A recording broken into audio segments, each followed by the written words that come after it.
প্রিয় বন্ধুরা, আপনারা এখন দেখছেন এই যে গাছটা, এই গাছটা হচ্ছে হিজল গাছ। এই হিজল গাছের ব্যাপারে একটা তথ্য আমরা এখানে জানতে পারলাম, সেটা আপনাদেরকে বলবো।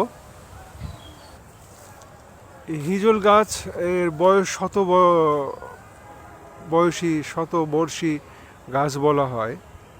এটা একটা আজব গাছ। আমি এর আগে এমন হিজল গাছ দেখিনি। এর আগে যে গাছগুলি দেখেছিলাম সেটা এরকম এই গাছটার মতো লতা ডাল ছড়ানো একটা গাছ হয়, এরকম দেখছিলাম। পানির কাছাকাছি থাকে, বিলের কাছাকাছি, এরকম একটা পরিবেশে।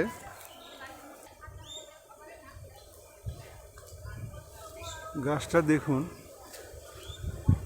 গ্রামের লোকেদের মাঝে এটা প্রচলিত আছে যে হিজল গাছে ভূত থাকে, পেতনি থাকে, এমন একটা প্রচলন শব্দ আছে। যদিও আমরা কোনো ভূত পেতনি দেখিনি। ওই গাছটা দেখুন, একটু অদ্ভুত টাইপের। সম্ভবত গাছটাকে ডালগুলো কেটে কেটে কেটে কেটে এরকম একটা সিচুয়েশন অবস্থা দাঁড় করা হয়েছে।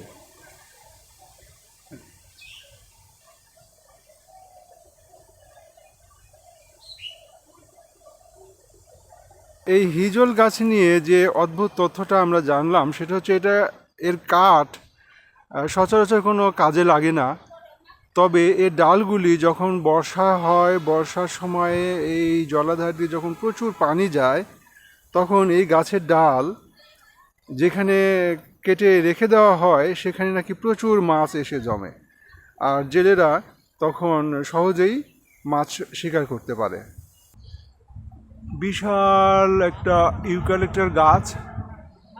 এই গাছের পাতার সেন্ট আপনারা জানেন কি না, অনেকটা নিক্সের মতো। নিক্স বা ঝান্ডু বাম, এই টাইপের যে বামগুলি তৈরি হয় সেই নিক্সের মতো। আর এই যে হিজল গাছটা, এই গাছের ডাল এরকম একটা জলাধার বা পানির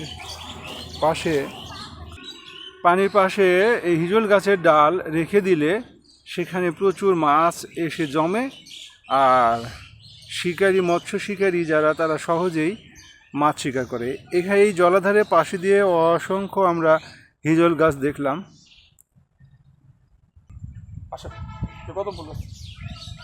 প্রিয় দর্শক, এখানে আমরা দেখতে পাচ্ছি একটি কদম ফুলের গাছ। অনেক পাখি ডাকতেছে। বিশাল বড় গাছটি।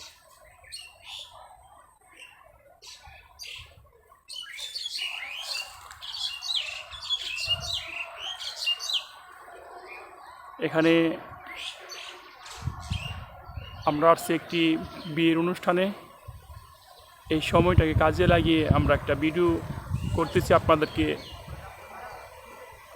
ভিডিওটা দেখানোর জন্য। অনেক তীব্র রোদের ভিতরেও আমাদের মন চাইছে একটি ভিডিও করি। পাশে দেখতেছেন ভাইরা, এখানে সুন্দর একটি বাঁশঝোপ দেখতে পাচ্ছেন, অনেক সুন্দর।